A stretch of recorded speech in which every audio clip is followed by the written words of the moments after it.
Hello నమస్తే. ఇదైతే lord AC non inverter మోడ్లో. కస్టమర్ అయితే కాల్ చేస్తాడు, వాటర్ లోపలికి వచ్చేస్తున్నాను.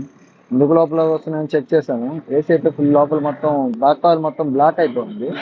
సో అందుకనేసి వెళ్ళి ఇంకా నేను స్టార్ట్ చేశాను. సైట్ మాత్రం కొంచెం క్రిటికల్.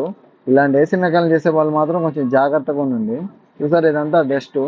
సో ఇదంతా చెప్పాము. ఇది మొత్తం ఫుల్ బ్లాక్ అయిపోయిందంటే కస్టమర్ చూస్తా ఉన్నారు. సో కస్టమర్ ఓకే అన్నాడు కదా అని చెప్పి కస్టమర్ ముందర ఎప్పుడో చేయడం స్టార్ట్ చేశాను. కస్టమర్ ఇంట్లో వాష్ చేద్దామని బ్యాక్ ట్రైలు ఫ్రంట్ ట్రే మొత్తం బ్లాక్ అయిపోయింది. ఫ్లోర్ నుంచి వాటర్ ఎందుకు వస్తున్నానంటే ఇది బ్లాక్ అయిపోతే వస్తాయని చెప్తే అప్పుడు అవునా అని అన్నాడు. సో బ్లోయర్ అయితే ఫుల్ బ్లాక్ అవ్వలేదు, ట్రే వరకే బ్లాక్ అయిపోయింది. ట్రే ఎందుకు బ్లాక్ అయిందిరా అని తీరా చూస్తే ట్రే కన్నా కాయిల్లో డస్ట్ ఎక్కువ ఉంది.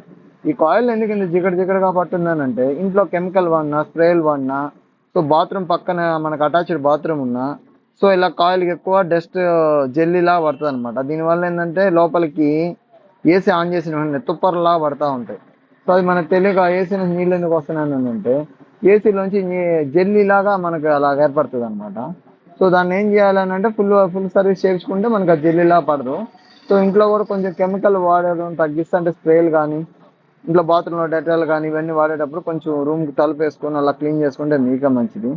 అన్నీ మేము చెప్పేది మీరు వినేది నార్మల్ కదా అందరు చెప్పేది అనుకుంటే ఏసీ తొందరగా సంకనాగిపోతుంది. మేమేం మా అమ్మ అంటే ఇలా ఉంటుంది రిజల్ట్. ఏసీలో ఇంత బ్యాటరీ ఉంటుంది అనమాట. ఇదంతా అదేను. సో ఆల్మోస్ట్ మేము ఇలా వెళ్ళి కస్టమర్ సింపుల్గా చూపిస్తే అర్థం కాదు. సో అందుకని అందరికి ఇలా చెప్తాం అనమాట. చెప్పి చూపిస్తే వాళ్ళ ఇంట్లోనే కడిగేసి వాష్ చేసాం స్టార్ట్ చేసాము. ఫినిషింగ్ అయితే మామూలుగా రాలేదు, ఇలా వచ్చిందన్నమాట అవుట్లుక్.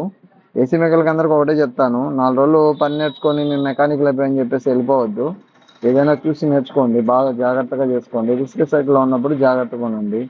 ఓకే.